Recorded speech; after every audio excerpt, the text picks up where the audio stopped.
चलिए, हमने पढ़ लिया था सेक्शन 35 एडी। सेक्शन 35 एडी क्या था बता देता हूँ। सेक्शन 35 एडी था स्पेसिफाइड बिजनेस का, जो 14 स्पेसिफाइड बिजनेस होते हैं उससे रिलेटेड जो था सेक्शन, वो सेक्शन 35 एडी था। और हमने उसका कॉन्सेप्ट समझते हुआ और एक सवाल किए थे उसके ऊपर। और भी कई सारे सवाल हैं, बट मैं एक क्वेश्चन जो है किया था, एक सवाल ही किया था। तो अब ये हम सॉल्व किए थे ये सवाल को प्रीवियस वीडियो में, आप सब जानते हो। अब इससे रिलेटेड और थोड़ा सा बात रह गया, वो बात ये है,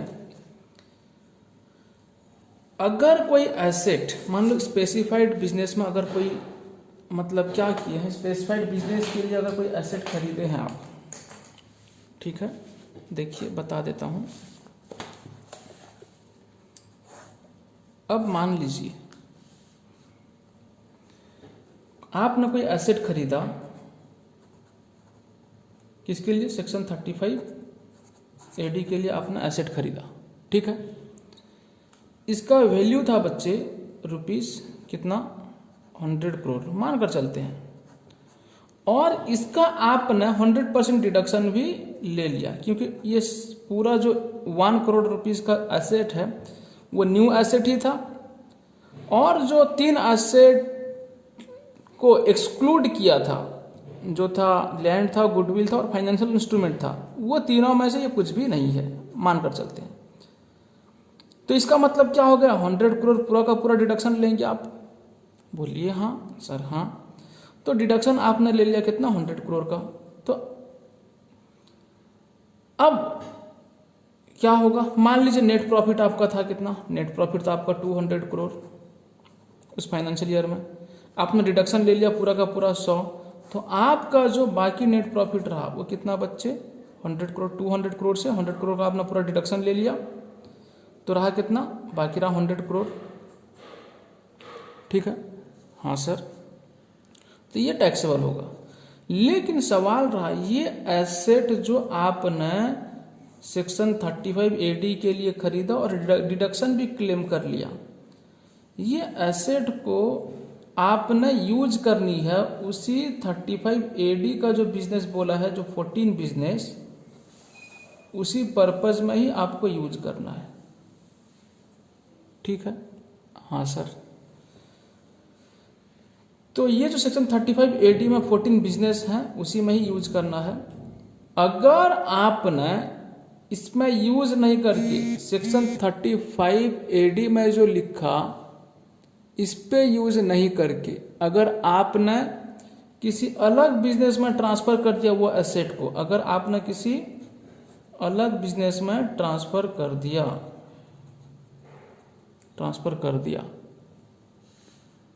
तो क्या होगा बच्चे, यहां जो आपने डिडक्शन लिया था वो टैक्सेबल होगा। कैसे होगा, अभी एक सवाल पढ़ेंगे तो समझ में आ जाएगा। अभी इसी के ऊपर, अगर वो यूज नहीं किया सेक्शन 35 एडी में जो डिडक्शन लिया था, वो एसेट को यूज नहीं किया, अगर वो ट्रांसफर कर दिया।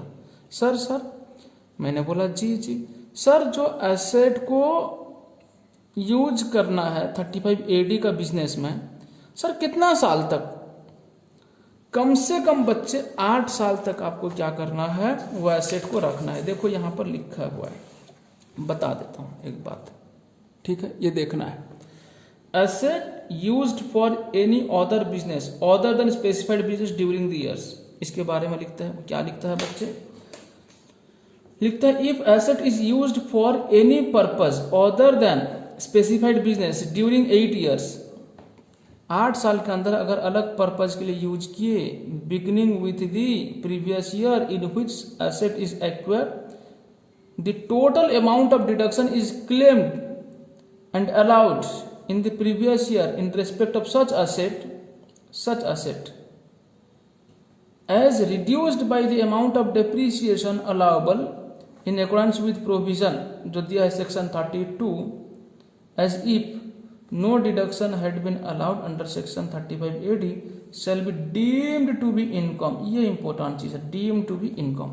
सर कुछ समझ में नहीं आया, वो मुझे भी पता है समझ में नहीं आया आपको, लेकिन आपको तो इतना समझ में आया, जो एसेट आपने खरीदा था 35 AD के लिए, उसे 8 साल तक रखना होगा बच्चे, 8 साल तक आपको रखना होगा। तो 8 साल तक वह एसेट को किसी अलग पर्पज में यूज नहीं कर सकते।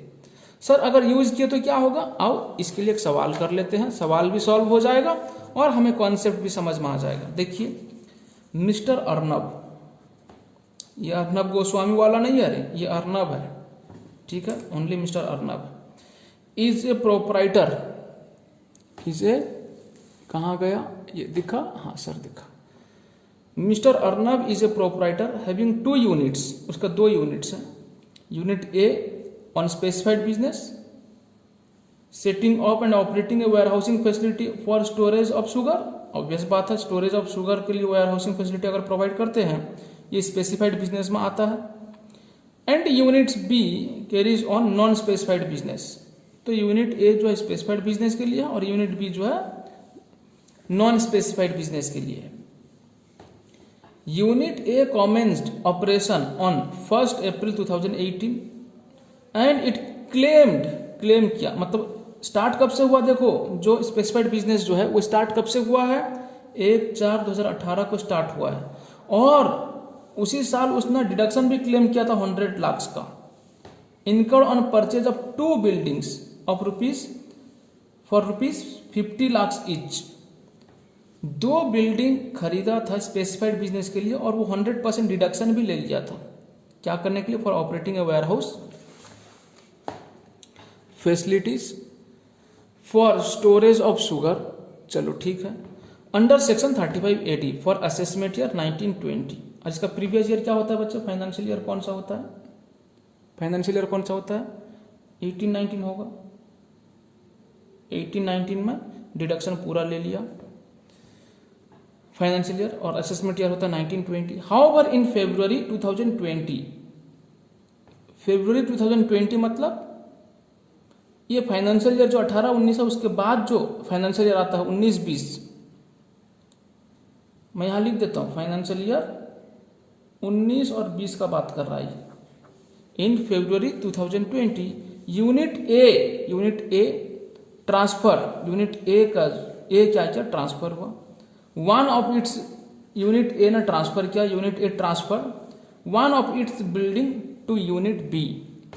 यूनिट ए का जो 2 बिल्डिंग खरीदा गया था, एक का 50 लाख, उसमें से एक बिल्डिंग को क्या किया गया? ट्रांसफर किया यूनिट बी को। मतलब स्पेसिफाइड बिजनेस का बिल्डिंग को नॉन स्पेसिफाइड बिजनेस का यूनिट में ट्रांसफर किया।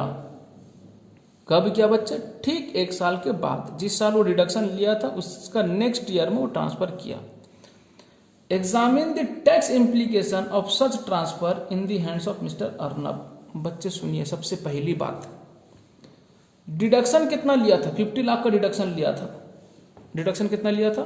50 लाख का। मैं सोल्यूशन बता रहा हूं, 50 लाख का डिडक्शन लिया था। अब देखिए वो 50 लाख क्या हो जाएगा बच्चे? जितना डिडक्शन लिया था, डिडक्शन तो वैसा 100 लाख का लिया था, समझ में आई ना? यहां क्या लिखा है? It claimed deduction of ₹100 lakh, यहां पे लिखा है ना? हाँ, क्यों ना? 2 बिल्डिंग खरीदा था स्पेसिफाइड बिजनेस के लिए, लेकिन वो 2 बिल्डिंग में से एक बिल्डिंग जो है ट्रांसफर किया है यूनिट ए से यूनिट बी को। तो एक बिल्डिंग का कितना होता है बच्चे? 50 लाख। तो 50 लाख क्या हो जाएगा? वो इनकम माना जाएगा। कब बच्चे? जिस फाइनेंशियल ईयर या जिस प्रीवियस ईयर में वो ट्रांसफर किया। बच्चे ट्रांसफर कब किया? फरवरी 2020 में ट्रांसफर किया। मतलब फाइनेंशियल ईयर 19-20 या प्रीवियस ईयर 19-20 में जो ट्रांसफर किया उसी साल का इनकम मान लिया जाएगा। कितना? 5 लाख। और फाइनेंशियल ईयर 19-20 हुआ मतलब असेसमेंट ईयर क्या हो जाएगा? यहां लिख देता हूं मैं, असेसमेंट ईयर क्या हो जाएगा? 20 और 21, ठीक है।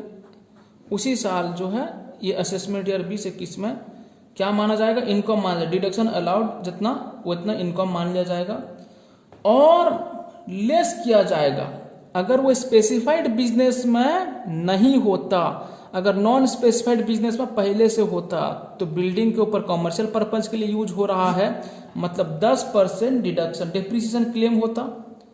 तो वो 10% डिप्रिसिएशन क्लेम करते हुआ जो इनकम आएगा लेस डिप्रिसिएशन। सर मैंने बोला जी सर डिप्रिसिएशन कितना क्लेम किया जाएगा। देखिए बच्चे, मैं यहाँ पर मेरा एग्जाम्पल लेने से शायद ज़्यादा क्लैरिटी आएगा, मैं आपको बता देता हूँ। देखिए मान लीजिए अब इसको छोड़िए, मैं अगर मेरा बात बताऊंगा तो ये सारा समझ में आ जाएगा। देखिए मान लीजिए कोई एसेट खरीदा गया 35 AD के लिए, कितना बच्चे 100 करोड़। कब बच्चे? फाइनेंशियल ईयर 17-18, मानकर चलो 17-18 में, ठीक है। हाँ तो क्या हुआ, एसेट का वैल्यू जो था 35 AD के लिए खरीदा गया 100 करोड़ का। और कब खरीदा गया बच्चे? फाइनेंशियल ईयर 17-18 में खरीदा गया। अब जब 17-18 में बिजनेस का प्रॉफिट कैलकुलेट किया जा रहा था, बिजनेस का प्रॉफिट जब कैलकुलेट किया जा रहा था, ये डिडक्शन से पहले था बच्चे मान लो 500 करोड़। इस एसेट का डिडक्शन मिल गया, less deduction under section 35 AD, कितना बच्चे 100 करोड़। बाकी नेट प्रॉफिट कितना आया बच्चे 400 करोड़, ठीक है। इस तरह से मान लो ये एसेट जो खरीदा गया था, वो एसेट को बच्चे क्या हुआ है, किसी दूसरा बिजनेस में, अदर बिजनेस पे ट्रांसफर कर दिया, या नहीं तो वो एसेट को सेल कर दिया गया। कुछ भी हुआ है, अदर बिजनेस को ट्रांसफर कर दिया गया या नहीं तो सेल कर दिया गया होगा। लेकिन बात यह है कि जो एसेट 35 AD के लिए खरीदा गया था वो 8 साल तक यूज होना चाहिए बिजनेस में, लेकिन 8 साल से पहले कोई भी कारनामा किया मतलब उस एसेट के साथ, तो होगा क्या। देखो मान लीजिए फाइनेंशियल ईयर 19 और 20 है, इसी साल वो एसेट को ट्रांसफर किया गया, तो होगा क्या बच्चे। तो इस फाइनेंशियल ईयर में क्या होगा सुनिए, इनकम मान लिया जाएगा, डीम्ड इनकम मान लिया जाएगा, मतलब इस साल का इनकम मान लिया जाएगा। कितना? जितना डिडक्शन लिया गया था। इस साल का जो इनकम नॉर्मल इनकम है वो तो कैलकुलेट होगा जिस तरह से होना चाहिए, लेकिन इस एसेट से रिलेटेड जो बात है मैं वो बात आपको सिखा रहा हूँ, ठीक है। तो डीम्ड इनकम कितना मान लिया जाएगा बच्चे 100 करोड़ का मान लिया जाएगा, जितना आपने डिडक्शन लिया था, लेकिन माइनस करना है क्या, डेप्रीसिएशन। अब डेप्रीसिएशन जो माइनस करना है कौन कौन सा साल का, वो एसेट जो यूज हुआ है जितना 17-18 से 17-18, 18-19 और 19 कहाँ गया 19-20 का तो नहीं, 19-20 में तो ट्रांसफ़र हुआ है ना, 19-20 में ट्रांसफ़र हुआ है, 19-20 में क्या हुआ है, ट्रांसफ़र हुआ है किसी दूसरा बिजनेस पे, यानी तो सेल हुआ है, तो उस साल का डिप्रिसिएशन नहीं। इनकम, ये इनकम के साथ ये 100 करोड़ का इनकम में 17-18 का डिप्रिसिएशन, ये 100 करोड़ के लिए 10%, मान लीजिए बिल्डिंग ही है, कितना होगा बच्चे 10, और 100 का 10% रहा 10 डिप्रिसिएशन, फिर 100 से 10 गया, 100 से 10 गया, तो रहा दूसरा साल में कितना रुपया 90, फिर उसका 10% 9। ये डिप्रिसिएशन को लेस करना है, आपने क्या करना है, लेस करने हैं। फिर आएगा कितना बच्चा 100 करोड़, 10 और 9 माइनस होने के बाद आएगा कितना 81 आएगा, ये इनकम माना जाएगा, ये माना जाएगा इनकम। बात समझ में आई। फिर उसके बाद अगर सेल नहीं हुआ है, अगर किसी दूसरा बिजनेस में ट्रांसफर हुआ है, जो स्पेसिफाइड बिजनेस से नॉन स्पेसिफाइड बिजनेस को ट्रांसफर हुआ है, तो वहाँ के लिए ये नॉर्मल एसेट बन जाएगा। तो उस बिजनेस के लिए एसेट का वैल्यू क्या माना जाएगा, एसेट का वैल्यू क्या माना जाएगा, सुनिए बच्चे। 100 करोड़ खरीदा गया था एसेट कब, फाइनेंशियल ईयर 17-18 में। अब 2 साल का डिप्रिसिएशन जो आपने यहाँ माइनस किया है कितना 19, 10 + 9 -10 -9, 2 साल का डिप्रिसिएशन माइनस कर दो, आएगा कितना 81। 81 जो है ये फाइनेंशियल ईयर 19 और 20 के लिए रिटन डाउन वैल्यू माना जाएगा। मतलब ये जो 81 है बच्चे, ये क्या होगा, ये जो 81 है ये क्या होगा, 81 जो है ये रिटन डाउन वैल्यू माना जाएगा। कब का, 1/4/2019 का, नॉर्मल बिजनेस में, जो नॉन स्पेसिफाइड बिजनेस है। समझ में आई बात? जी हाँ सर, समझ में आई। ये रिटन डाउन वैल्यू किसका माना जाएगा, जिस बिजनेस को ट्रांसफर हुआ होगा। अगर सेल हुआ है तो उस साल का तो वैल्यू नहीं चाहिए हमें, रिटन डाउन वैल्यू नहीं चाहिए, बिकॉज एसेट होगा तभी तो रिटन डाउन वैल्यू चाहिए ना, क्योंकि वो एसेट ट्रांसफर हो रहा है। तो वहाँ पर जो दूसरा बिजनेस को एसेट गया, नॉन ये स्पेसिफाइड बिजनेस से जो नॉन स्पेसिफाइड बिजनेस को एसेट ट्रांसफर हुआ, तो नॉन स्पेसिफाइड बिजनेस के लिए तो रिटन डाउन वैल्यू जानना जरूरी है, पता होना जरूरी है।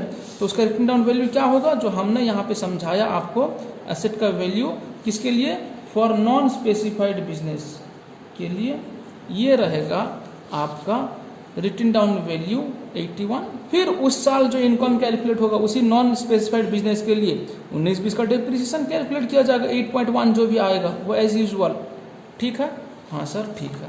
ये था बात, जो यहाँ भी वही लिखा है। देखो यहाँ क्या हुआ है, जो हम ये सवाल पढ़ रहे थे, यहाँ पे क्या हुआ है, देखो इनकम माना गया है कितना, 50 लाख इनकम माना गया। यहाँ पर एक साल के बाद में क्या हुआ, एसेट ट्रांसफर हुआ, तो एक साल का डेप्रिसिएशन माइनस कर दिया गया, जो आया उसको इनकम मान लिया गया। फिर उसके बाद में जो एक्चुअल कॉस्ट है एसेट का, जो एक्चुअल कॉस्ट है वो क्या माना जाएगा, 50 लाख माइनस जितना भी डेप्रिसिएशन वो माइनस कर दिया गया। ये अगर रहा क्या, actual cost in the hands of mister Arnab in respect of building in unit B. Unit B जो था क्या, नॉन स्पेसिफाइड बिजनेस था, उसके लिए एक्चुअल कॉस्ट क्या हो जाएगा, 45 लाख। समझ में आ गई बात? हाँ सर समझ में आ गई। चलो अब फटाफट से नेक्स्ट टॉपिक हम पढ़ते हैं। ठीक है, नेक्स्ट पार्ट। लेकिन उससे पहले हम एक बार रिवाइज कर लेते हैं, हम क्या क्या पढ़े। हम पढ़े, देखिए सबसे पहले पढ़े क्या, सेक्शन 28, जो कि मैं बोला ये पूरा यहाँ पर बहुत ज़्यादा थ्योरीज का पार्ट है, बट पढ़ना होता है। लेकिन मैंने बोला आपको बाद में समझाऊंगा इसको। फिर हमने 29 देखा कि कैसे कंप्यूट होता है बिजनेस का इनकम या प्रोफेशन का इनकम। फिर हमने 30 देखा, rent, rates, taxes, repairs and insurance का बात देखा प्लांट एंड मशीनरी के ऊपर। फिर 31 देखा हमने, रिपेयर्स एंड इंश्योरेंस जो होता है किसका, सॉरी ये जो 30 था रेंट, रेट्स, टैक्सेस, वो बिल्डिंग का बात था। फिर यहाँ पर जो था प्लांट एंड मशीनरी, 31 में क्या था, plant and machinery and furniture fittings था। फिर उसके बाद 32 जो है डेप्रिसिएशन का बात था। फिर 32 AD होता है। 32 AD क्या होता है, डिडक्शन था 4 स्टेट के लिए। और यहाँ पर बच्चे डेप्रिसिएशन और एडिशनल डेप्रिसिएशन दोनों बात पढ़े हम।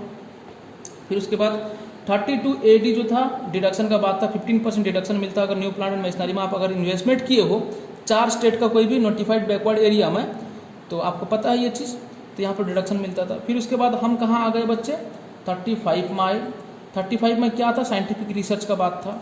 फिर उसके बाद हम कहाँ आए, 35 AD में आए। ठीक है, 35 AD में आए, जो अभी अभी ख़त्म हुआ।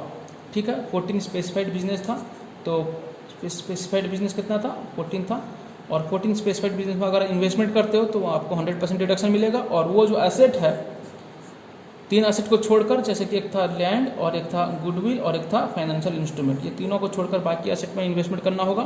और प्री कमेंसमेंट अगर बिजनेस है तो उसका भी आप डिडक्शन ले सकते हो। और इस पर जो एसेट आप ये यहाँ पर जो इन्वेस्टमेंट आप करोगे, ये इन्वेस्टमेंट आपको 8 साल तक कंटिन्यू रखना पड़ेगा। ये बात हमने पढ़ा। अगर नहीं किए तो क्या होगा, हम अभी अभी जस्ट पढ़े। ठीक है, उतना इनकम माना जाएगा और डेप्रिसिएशन माइनस हो जाएगा उतना साल का जितना साल तक आपने यूज किया स्पेसिफाइड बिजनेस में। अब आते हैं नेक्स्ट पार्ट। नेक्स्ट पार्ट क्या है बच्चे, फटाफट से यहाँ पर पढ़ के चलेंगे। ठीक है, अपन लोग देखो, कंट्रीब्यूशन फॉर रूरल डेवलपमेंट, कौन सा डेवलपमेंट, रूरल डेवलपमेंट। ठीक है, एंड अर्बन पॉवर्टी इरेडिकेशन, ये बोलता है अगर आप देखो कंट्रीब्यूट करते हो किस चीज़ के लिए, कहाँ पे कंट्रीब्यूट करते हो, रूरल डेवलपमेंट फंड में अगर आप कंट्रीब्यूट करते हो, या notified national urban poverty eradication fund में अगर कंट्रीब्यूट करते हो। ये सेक्शन 35 CCA पढ़ रहे हैं हम लोग। 35 AD गया, अब 35 CCA पढ़ रहे हैं। तो ये क्या है, रूरल डेवलपमेंट या अर्बन पॉवर्टी इरेडिकेशन के लिए अगर कंट्रीब्यूट करते हो आप, तो आपको जो डिडक्शन मिलेगा वह कितना 150% का डिडक्शन मिलेगा। कहाँ गया, सॉरी 150% डिडक्शन, यहाँ पर आपको 100% डिडक्शन मिल जाएगा। मैं लिख देता हूँ 100% डिडक्शन आपको मिल जाएगा, ठीक है।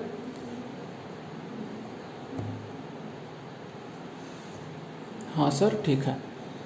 तो ये 35 सीसी में क्या है, CCA में rural development and urban poverty eradication में 100% का डिडक्शन मिलेगा अगर इस फंड में अगर इन्वेस्टमेंट करते हो। नेक्स्ट अब आते हैं 35CCC मतलब CCC, वो था क्या बच्चे 35CCA था, ठीक है ना।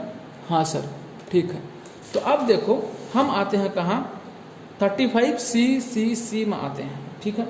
हाँ सर, ये किस चीज़ का डिडक्शन है बच्चे, वेटेड डिडक्शन। वेटेड डिडक्शन का मतलब होता है 150% डिडक्शन, ठीक है। 150% डिडक्शन मिलेगा किस काम के लिए, इन respect of expenditure incurred on notified agricultural extension project. Agricultural extension project में अगर आप इन्वेस्टमेंट करते हो या खर्चा करते हो, उसके लिए कोई भी खर्चा करते हो, कितना रुपया भी खर्चा करो, आपको 150% डिडक्शन मिल जाएगा। मतलब अगर आप 100 रुपया खर्चा करते हो, आपको 150 रुपया का डिडक्शन मिलेगा। अब बात रहा कि यहाँ जो लिखा है नोटिफाइड एग्रीकल्चरल एक्सटेंशन प्रोजेक्ट, इसका मतलब क्या होता है। देखिए कौन सा प्रोजेक्ट,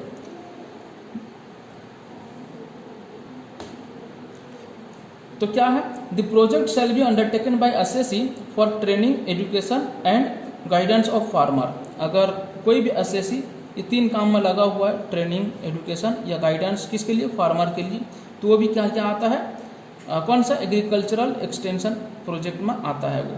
अगर the project shall have prior approval of the ministry of agriculture government of India, उसका अप्रूवल लेना चाहिए कि हाँ वो क्या करेंगे, अप्रूव करेंगे, उसका अप्रूवल लेना है। कौन, मिनिस्ट्री ऑफ एग्रीकल्चर जो अप्रूव करेंगे कि हाँ आप जो काम करो ये एग्रीकल्चरल एक्सटेंशन का काम है, ठीक है। उसके बाद an expenditure exceeding the amount of ₹25 lakh is expected to be incurred for the project. तो 25 लाख, कहीं ना कहीं 25 लाख से ज़्यादा जो है आपका खर्चा होने वाला है, ठीक है। तो ये रहा, यहाँ पे पहले ही बोल देते, agriculture extension project shall be consider for notification if it fulfils all of the following condition. ये सारा कंडीशन अगर फुलफिल करता है तो इसे बोला जाएगा एग्रीकल्चरल एक्सटेंशन प्रोजेक्ट। ये 3 कंडीशन था, पहला था फार्मर के लिए ट्रेनिंग, एजुकेशन, गाइडेंस, और दूसरा था उसको अप्रूव करेंगे मिनिस्ट्री ऑफ एग्रीकल्चर, तीसरा है क्या, 25 लाख से ज़्यादा खर्चा होगा उस प्रोजेक्ट में, तभी जाकर आप डिडक्शन ले सकते हो 150%, जितना भी आप खर्चा करोगे। मान लो 30 लाख अगर आपने खर्चा किया तो क्या होगा, 45 लाख का आप डिडक्शन ले सकते हो, क्लेम कर सकते हो, ठीक है। अब नेक्स्ट चलते हैं, ये गया 35CCC। इससे पहले था 35CCA था, वो रूरल डेवलपमेंट या पॉवर्टी, अर्बन पॉवर्टी इरेडिकेशन का था, उस फंड में अगर कंट्रीब्यूट करते हो। अब नेक्स्ट आते हैं बच्चे, वो क्या है, यहाँ पर भी वेटेड डिडक्शन। वेटेड डिडक्शन बोला तो कितना, 150% बच्चे। वेटेड डिडक्शन बोला तो कितना, यहाँ पर रहा, weighted deduction in respect of expenditure incurred by companies. ये कंपनी के लिए है बच्चे, ध्यान से, यहाँ पर कोई भी एसएससी हो सकता है, समझ में आई, यहाँ पर कोई भी एसएससी हो सकता है और यहाँ पर भी कोई भी एसएससी हो सकता है, बट यहाँ पर कोई कंपनी का नहीं बोला, एनी एसएससी। लेकिन ये जो बात बोला है बच्चे, किसके लिए बोला है, बाय कंपनी, कंपनी के लिए बोला है, ठीक है। अब सुनो नेक्स्ट क्या है,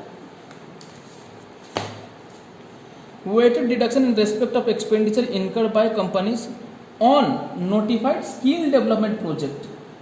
अब नोटिफाइड स्किल डेवलपमेंट प्रोजेक्ट में अगर कोई कंपनी इन्वेस्टमेंट करते हैं या खर्चा करते हैं, एक्सपेंडिचर इनकर्ड करते हैं, तो उनके लिए कितना 150% डिडक्शन माना जाता है, ठीक है। हाँ सर, याद रखेंगे ये सब चीज़, ठीक है, बिकॉज बहुत सारा क्वेश्चन के अंदर एक मतलब ये एक ऐसे एक एडिशनल इन्फॉर्मेशन दे दिया होगा जिसके लिए आपको क्या करना होगा, याद करना होगा, इससे रिलेटेड क्या प्रोविज़न है, फिर इम्प्लीमेंट करना होगा। तो मैं हमेशा बोलता हूँ आपको प्रोविज़न समझना है और इम्प्लीमेंट तो करना है, लेकिन ये दोनों से ज़्यादा जो इम्पोर्टेंट है वो क्या है, याद रखना, प्रोजेक्ट याद रहना चाहिए, ठीक है। हाँ सर, चलो अब नेक्स्ट आते हैं 35CCC गया, फिर उसके बाद अभी जो गया कौन सा 35CCD गया, किसके लिए है, ये स्किल डेवलपमेंट प्रोजेक्ट के लिए है, ठीक है। 35AD तो गया स्पेसिफाइड बिजनेस, 35CCA जो गया वो क्या था, जो रूरल डेवलपमेंट का बात था, अर्बन पॉवर्टी इरेडिकेशन का था। फिर 35CCC वो क्या था बच्चे, नोटिफाइड एग्रीकल्चरल एक्सटेंशन प्रोजेक्ट के लिए था, और यहाँ पर 35 CCD जो है ये किसके लिए बच्चे, स्किल डेवलपमेंट प्रोजेक्ट, ठीक है। हाँ सर, तो अब आते हैं 35D में, ठीक है। तो ये बात आप याद रखेंगे, कौन सा बात, जो हम पढ़े अभी कि 35AD के बाद जो हम पढ़े वो क्या क्या था। देखिए 35AD के बाद था 35CCA, किसके लिए था बच्चे, rural development, urban rural development था। फिर उसके बाद और क्या, रूरल डेवलपमेंट तो था, ये रूरल डेवलपमेंट के लिए कौन सा 35CCA जो होता है, ठीक है। उसके बाद नेक्स्ट खाली रूरल डेवलपमेंट, और उसके बाद तो था अर्बन पॉवर्टी इराडिकेशन था, ये बात। फिर उसके बाद 35CCA गया, नेक्स्ट था 35CCC, ये किसके लिए था बच्चे, एग्रीकल्चरल एक्सटेंशन प्रोजेक्ट। फिर उसके बाद हम पढ़े क्या 35CC क्या होगा D, ये किसके लिए था, CCD जो था किसके लिए, कंपनी के लिए था, सिर्फ कंपनी SSC के लिए था। लेकिन ये कौन सा बात, यहाँ पे कौन सा बात था, स्किल डेवलपमेंट प्रोग्राम के लिए था, स्किल डेवलपमेंट प्रोजेक्ट के लिए था या प्रोग्राम के लिए था, ये बात था। अब आया 35D। 35D क्या है बच्चे, प्रीलिमिनरी एक्सपेंसेस का बात बोलता है। लीजिए हम देखना शुरू करते हैं, ठीक है। आइए, एमोटाइजेशन ऑफ प्रीलिमिनरी एक्सपेंसेस, ठीक है। अब ये क्या है फिर देखते हैं। सेक्शन 35D है, एमोटाइजेशन ऑफ प्रीलिमिनरी एक्सपेंसेस। मतलब क्या होता है, कोई बिजनेस स्टार्ट होने से पहले बहुत सारे बड़े अमाउंट खर्चे होते हैं, तो उसको एक साथ आप रिकॉर्ड नहीं कर सकते एज एन एक्सपेंस। तो आपको क्या करना होगा, 5 इक्वल इंस्टॉलमेंट में इसका डिडक्शन लेना होगा। तो यहाँ पर लिखा है अमाउंट एलिजिबल फॉर डिडक्शन कितना है, over a period of 5 years, समझ में आई, over a period of 5 years, 5 साल में उसका डिडक्शन लेना। मान लो अगर 500 करोड़ का आपने खर्चा कर दिया प्रीलिमिनरी एक्सपेंसेस, प्री कॉमेंसमेंट एक्सपेंसेस, तो आप 100, 100 करोड़, 100 करोड़, 100 करोड़ ऐसा करके 500 करोड़ 5 ईयर्स में उसका क्लेम करना है। अब ये जो प्रीलिमिनरी एक्सपेंसेस का जो सेक्शन है 35D किसके लिए अप्लीकेबल है, only to Indian companies and resident non corporate assessees. बात समझ में, इंडियन कंपनी के लिए है और रेसिडेंट नॉन कॉर्पोरेट एसएससी, अगर कॉर्पोरेट नहीं है, अलग एसएससी है, कंपनी नहीं है, अदर देन कंपनी है, तो उनके लिए भी। In the case of new companies to expenses incurred before the commencement of business, मैंने ये बात बोल दिया आपको, ठीक है ऐसा। लेकिन इसका कुछ कंडीशन है, कंडीशन क्या है सर बताइए। तो इसका जो प्रीलिमिनरी एक्सपेंसेस का जो अमाउंट है वो कितना होना चाहिए, देखिए इस कंडीशन को यहाँ पे दिया गया है। देखिए मैं डायग्राम से आपको समझाने की कोशिश करता हूँ, ठीक है। आपको लगेगा मैं DNA टेस्ट कर रहा हूँ जैसा, ठीक है ना, जो DNA टेस्ट में आता है ना, इस डायग्राम से हम समझाने का कोशिश कर रहे हैं, तो वही। तो चलो अब ये जो 35D का DNA है, तो मैं क्या करता हूँ, इस डायग्राम से समझाने की कोशिश करता हूँ, ठीक है ना। हाँ चलो सुनो, अब बोलता है कि अमाउंट जो डिडक्शन क्लेम होगा वो कितना क्लेम होगा, 1/5 of qualifying limit of 5 succeed years, 5 subsequent year जो होता है उसमें आपको क्लेम करना है। भाई अमाउंट ऑफ डिडक्शन जितना भी मतलब अमाउंट आएगा उसका जो डिडक्शन क्लेम करना है 5 इक्वल इंस्टॉलमेंट में, मतलब हर साल 1/5 करके। ये बात सर समझ में आ गई। लेकिन प्रीलिमिनरी एक्सपेंसेस के अमाउंट मैक्सिमम टू मैक्सिमम कितना होना चाहिए, अब सुनो, 5% ऑफ द प्रोजेक्ट, ये किसके लिए है, in case of resident non corporate assessees, अगर कंपनी नहीं है, अदर देन कंपनी है, अदर देन कंपनी है, तो अदर देन कंपनी अगर है तो उसका जो प्रीलिमिनरी एक्सपेंसेस का अमाउंट, टोटल अमाउंट जो होगा प्रीलिमिनरी एक्सपेंसेस का, तो कितना मैक्सिमम टू मैक्सिमम कितना, उसका जो प्रोजेक्ट का कॉस्ट है ना, कि वो किस टाइप का बिजनेस करना चाहते हैं, वो प्रोजेक्ट का जो नेट जो कॉस्ट आएगा, जो प्रोजेक्ट का कॉस्ट है, तो उसका 5% वो होगा प्रीलिमिनरी एक्सपेंसेस। उससे कम हो सकता है, एक्चुअल अगर खर्चा हुआ होगा preliminary expenses 5% of the project, उससे अगर कम हुआ है एक्चुअल एक्सपेंसेस तो उतना लिया जाएगा। अगर ज़्यादा हुआ है, मान लीजिए प्रोजेक्ट का कॉस्ट है, मैं यहाँ पर बताने का कोशिश करता हूँ कॉपी में, मान लीजिए प्रोजेक्ट का जो कॉस्ट है बच्चे वो कितना है, मान लीजिए प्रोजेक्ट का जो कॉस्ट है, प्रोजेक्ट का जो कॉस्ट है मान लीजिए बच्चे 100 करोड़ है, ठीक है।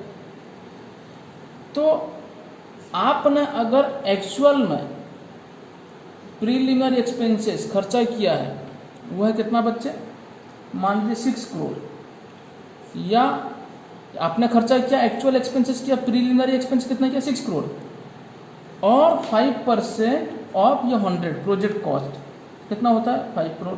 इसमें से जो लेस आएगा विच एवर इज लेस, तो कितना 5 करोड़ माना जाएगा। अगर मान लो बच्चे 100 ऐसा आता 100 करोड़ आपका प्रोजेक्ट का कॉस्ट 100 करोड़ है, आपने जो इनकर किया है वो 4 करोड़ है एक्चुअल जो है कितना 4 करोड़, और 5% ऑफ 100 तो कितना होता है 5, तो इसमें से कितना माना जाएगा प्रीलिमिनरी एक्सपेंसेस माना जाएगा 4 करोड़, ठीक है। अब ये 4 करोड़ को क्या करना है, या नहीं तो यहाँ जो 5 करोड़ आया 5 करोड़ आया, यहाँ पर जो 4 करोड़ आया, तो अब इसको जो भी हो कोई भी एक मान लो 4 करोड़ आया 4 करोड़, तो इसे क्या करना है 5 साल में ईयर 1 2 3 4 5 जो 5 साल आएगा 5 फाइनेंशियल ईयर्स जो आएंगे, तो वहाँ पर 1/5 ऑफ 4 करोड़ 1/5 ऑफ 4 1/5 ऑफ 4 इतना डिडक्शन लेते जाना है। समझ में आ गई बात, इस तरह से डिडक्शन आपको लेते जाना है, ठीक है। हाँ सर ठीक है। अगर कॉर्पोरेट असेसी है, ये तो था नॉन कॉर्पोरेट असेसी के लिए था, अगर कोई कॉर्पोरेट असेसी है तो उसका फिर क्या होगा, कॉर्पोरेट असेसी इंडियन कंपनी अगर है तो उनके लिए क्या होगा 5% ऑफ द प्रोजेक्ट और 5% of capital employed, 5% of project और 5% of capital employed which ever is less, वो होगा आपका मैक्सिमम टू मैक्सिमम प्रोजेक्ट ये प्रीलिमिनरी एक्सपेंसेस। सर इसका भी थोड़ा समझा दीजिए ना आपके हिसाब से डायग्राम बना के। लो सुनो, मान लीजिए बच्चे ये कौन है, कंपनी असेसी है, कंपनी है, तो इसका मान लीजिए प्रोजेक्ट का कॉस्ट है मान लीजिए 100 करोड़, और कैपिटल एम्प्लॉयड कैसे आता है, एसेट माइनस लाइबिलिटीज, ये जो आता है कैपिटल एम्प्लॉयड, ये हम मान लीजिए 110 करोड़। अब चलो बच्चे इसका 5% कितना, इसका 5% कितना, इसका 5% 5 आता है, इसका 5% कितना आता है 5.5 करोड़ में, सब रुपीज़ टोटल जो है रुपीज़ इन करोड़ में, ठीक है मैं लिख दिया। तो अब इसमें से व्हिच एवर इज लेस जो है, व्हिच एवर इज लेस कितना आएगा, तो प्रीलिमिनरी एक्सपेंसेस जो है मैक्सिमम वो कितना आएगा, ये 5 आएगा। बात समझ में आई। अगर आपने एक्चुअल में प्रीलिमिनरी एक्सपेंसेस जो है अगर एक्चुअल में इनकर किया है 4 तो आप 4 ले लेंगे, अगर एक्चुअल में अगर प्रीलिमिनरी एक्सपेंसेस अगर आपने इनकर किया है 6 तो आपको 6 नहीं लेना है 5 लेना है, क्योंकि ये मैक्सिमम अमाउंट जो है आपको 5 बोला था, ठीक है। समझ में आ गई बात। इसको पहले कंपेयर कर लेंगे, उसमें से जो आएगा फिर उसके साथ एक्चुअल को कंपेयर करेंगे। समझ में आई ना बात। हाँ सर समझ में आई, ठीक है।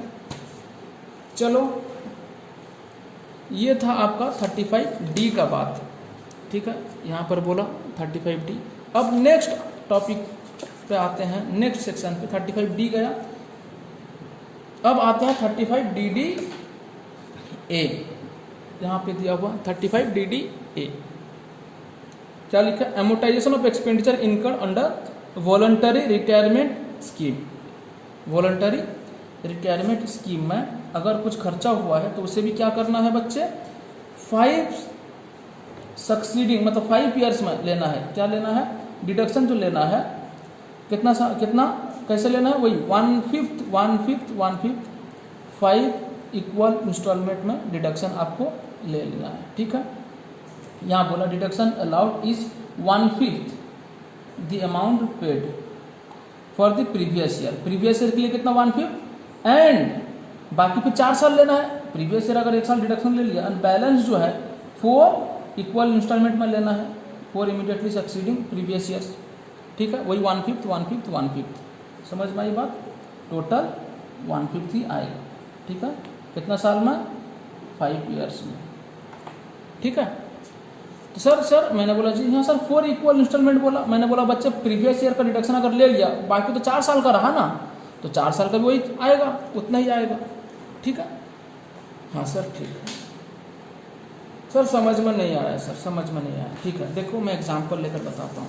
देखिए मान लीजिए वॉलंटरी रिटायरमेंट स्कीम का खर्चा हुआ है बच्चे, मान लीजिए 50 करोड़ खर्चा हुआ है, ठीक है, मान लीजिए 50 करोड़ खर्चा हुआ है। तो बच्चे पहला साल में 1/5 गया, पहला साल में कितना 1/5 था 50 करोड़, तो कितना होगा 5, ये कितना 10 होगा, 10 करोड़। बाकी रहा कितना बच्चे, रिमेनिंग अमाउंट कितना रहा 40। अब अगर 40 ही रहा, अगर हम 4 इक्वल इंस्टॉलमेंट में लेते हैं, मतलब 1/4 1/4 40 × 1/4, फिर 40 × 1/4, फिर 40 × 1/4, ये कितना आएगा बच्चे, देखिए ये कितना आएगा, वही तो 10 आएगा ना, कितना आएगा 10 10 10 10 आता है 10। अगर हम इस तरह से करते हैं, पहला साल का, दूसरा साल का, तीसरा साल का, चौथा और पांचवा, 1/5 × 50, 1/5 × 50, 1/5 × 50, 1/5 × 50 और 1/5 × 50, अगर इस तरह से करते हैं तब भी तो 10 10 आ रहा है ना, तब भी तो 10 आ रहा है। तो इसलिए मैंने क्या किया, 5 इक्वल इंस्टॉलमेंट बोलो स्टार्टिंग से लेकर एंड तक, यानी तो प्रीवियस ईयर का अगर आपने ले लिया और बाकी रहा 4 साल, फिर 4 इक्वल इंस्टॉलमेंट में लो। तो दोनों का बात ये की है, देखो यहाँ भी गया 10 10 10 10 10 और यहाँ पर भी तो जा रहा है 10 10 10 10, ठीक है, इस तरह से। हाँ सर समझ में आया। अब आते हैं नेक्स्ट पार्ट। अब गया ये कौन सा गया 35 DDA। देखिए मैं फिर से और एक बार सेक्शंस याद दिलाता हूँ, ठीक है। हाँ सर याद दिलाइए, बहुत अच्छी बात है, हमारा याद हो जाएगा।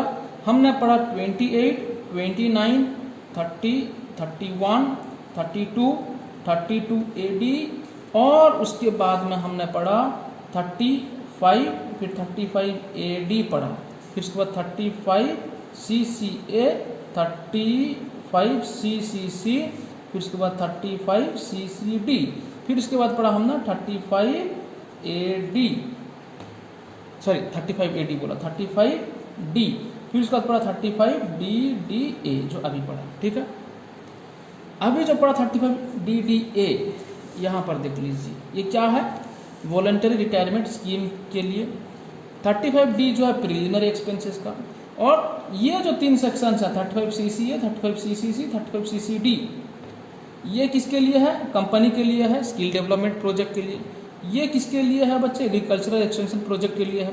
35 CCA किसके लिए है, रूरल डेवलपमेंट अर्बन जो प्रोजेक्ट होता है इराडिकेशन के लिए, उसका फंड में जो डिपॉजिट करेंगे हम लोग। फिर 35 AD क्या होता है, specified business. 35 scientific research.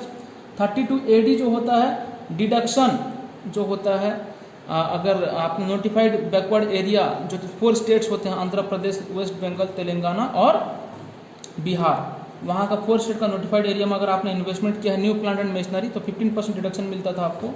32 depreciation, additional depreciation से रिलेटेड बात है। 31 क्या है, रिपेयर्स एंड इंश्योरेंस किसका, plant and machinery, furniture and fixture का। 30 क्या है, rent, rates, taxes, repairs and insurance किसका, बिल्डिंग का। 29 बोलता है how to compute income from business और प्रोफेशन, और 28 जो होता है चार्जिंग सेक्शन। इतना सारा बात आपको याद रहा, ठीक है, इतना चीज हमने पढ़ लिया प्रॉफिट और गेन फ्रॉम बिजनेस और प्रोफेशन में। अब नेक्स्ट फिर पार्ट को जाते हैं, 35 DDA गया, फिर उसके बाद नेक्स्ट आते हैं 36। अब ये जो है बच्चे 36 ऑदर डिडक्शन है। ऑदर डिडक्शन क्या है बच्चे, मैं बता देता हूं। अगर आपने एक्चुअल में कुछ खर्चा किया है, 36 का बात बता देता। 36 क्या है, अगर आपने कोई खर्चा, अगर एक्चुअल एक्सपेंसेस जो है अगर आपने इनकर्ड किया है, समझ में आई, या नहीं तो एक्सपेंसेस आपका इनकर्ड हुआ लेकिन आपने पे नहीं किया, बट आपको पे करने का जो टाइम है, वो क्या है due date of return filing, याद करो, due date of return, income tax का जो रिटर्न होता है, फॉर्म होता है जो अंडर सेक्शन 139 इस पे जो फॉर्म होता है, तो उस डेट से पहले अगर आपने पेमेंट कर दिया तो आपको डिडक्शन जो है, आपको एक्चुअल खर्चा का डिडक्शन जो है मिल जाएगा। ये चीज़ हम पढ़े थे पहले कभी, ठीक है। हाँ सर, तो ऑदर डिडक्शन का बात ये बोलता है, बहुत सारा बात है, आप अगर यहाँ पे पढ़ लेंगे, ठीक है ना, ये चीज़ आप पढ़ लेंगे। जैसे कि इंश्योरेंस प्रीमियम अगर पेड हुआ है किससे, स्टॉक से रिलेटेड इंश्योरेंस, ठीक है। मिल्क कोऑपरेटिव सोसाइटी ने अगर इंश्योरेंस प्रीमियम पेड किया है किस काम के लिए, तो deduction is allowed in respect of the amount of premium paid by Federal Milk Cooperative Society to effect or to keep in force an insurance on life of the cattle। समझ में ये बात, लाइफ ऑफ द कैटल के लिए जो insurance अगर पे किए हैं, ठीक है। एम्प्लॉयर एम्प्लॉय के लिए भी इंश्योरेंस करते हैं, बोनस कमीशन जो देते हैं, वो सारा डिडक्शन जो एक्चुअल डिडक्शन है, इंटरेस्ट ऑन लोन या इंटरेस्ट ऑन बोरोड कैपिटल जो है उसके लिए। लेकिन इस पर एक बात बता देता हूँ, सुनिए। मान लीजिए ये इंटरेस्ट ऑन बोरोड कैपिटल से रिलेटेड मैं कोई एक बात बताता हूँ, उसको सुनिए, इम्पोर्टेंट भी है। मान लीजिए आपने एक बिल्डिंग बना रहे थे, बिल्डिंग का कंस्ट्रक्शन कब से शुरू हुआ, देखिए ये एक लाइन ड्रॉ कर देता हूँ मैं। यहाँ पर एक डेट है 1/6/2017, ठीक है। ये 17-18 फाइनेंशियल ईयर, फिर ये 18-19 फाइनेंशियल ईयर, ये 19-20 फाइनेंशियल ईयर। अब सुनिए, मान लीजिए यहाँ पर बिल्डिंग बन के कम्प्लीट हो गया, यहाँ से बिल्डिंग कंस्ट्रक्शन शुरू हुआ था और बिल्डिंग बन के यहाँ पे कंप्लीट हो गया। आपने लोन भी यहाँ पे लिया था, ठीक है, आपने लोन भी यहाँ पे लिया था, इसी डेट पे लोन लिया था, कितना, जो भी लोन लिया था, मान लीजिए 5 करोड़ का लोन लिया था ये बिल्डिंग बनाने के लिए। अब यहाँ से बिल्डिंग बनना शुरू हुआ, लोन भी लिया, बिल्डिंग बनना शुरू हुआ, लेकिन बिल्डिंग बनकर कंप्लीट होगा इस डेट पे, 18-19 का लास्ट डेट जो होता है 31 मार्च 2019, इस डेट पे बिल्डिंग बनकर कंप्लीट हो गया। जब हो गया, बच्चे आप जो इंटरेस्ट पे करेंगे, यहाँ से लेकर यहाँ तक का इंटरेस्ट जो पे करेंगे, ये बिल्डिंग का कॉस्ट में ऐड कर दिया जाएगा। बिल्डिंग बनाने में कॉस्ट लगा होगा, प्लस इंटरेस्ट जो है कंस्ट्रक्शन के टाइम का, बिल्डिंग जब तक बनकर रेडी नहीं हुआ है वहाँ तक का इंटरेस्ट जो है वो कैपिटलाइज किया जाएगा। और उसके बाद यहाँ से जो इंटरेस्ट है, वहाँ से बिल्डिंग बनकर कंप्लीट हो गया, वहाँ से वो एसेट के नाम पे शो हो गया अपना बुक्स ऑफ अकाउंट्स में, तो वहाँ से जो इंटरेस्ट पे किया जाएगा वो रेवेन्यू कहलाएगा। मतलब ये इंटरेस्ट का क्लेम जो है आप डिडक्शन ले सकते हो, लेकिन ये इंटरेस्ट का डिडक्शन आप ले नहीं सकते, ये एसेट का कॉस्ट में आपको ऐड करना है। यही बात हम अकाउंटिंग स्टैंडर्ड 16 में भी पढ़ते हैं, अकाउंटिंग फॉर बोरोइंग कॉस्ट। अगर आप पढ़े हैं तो ठीक है, नहीं पढ़े हैं तो कोई दिक्कत नहीं, मैं ऐसे एक जनरल सा बात बोला, अकाउंटिंग स्टैंडर्ड 16 में भी ऐसा बात लिखा होता है, ठीक है। हाँ सर, तो अब समझ में आ गई आपको, बस वही बात यहाँ पे भी लिखा हुआ है, ठीक है। चलो नेक्स्ट, इस तरह से बाकी डिडक्शन ऑदर, और ये सेक्शन 36 जो है क्या है, ऑदर डिडक्शन का बात कर रहा है, ठीक है ना। तो ऐसा कई सारा डिडक्शन है, आप थोड़ा पढ़ लेंगे बस। अब नेक्स्ट टॉपिक पे हम जाएंगे। नेक्स्ट टॉपिक हमारे लिए क्या होगा, 37 होगा, सेक्शन 37 होगा। इसका चर्चा हम नेक्स्ट वीडियो पे करेंगे। तब तक के लिए thank you very much, bye bye.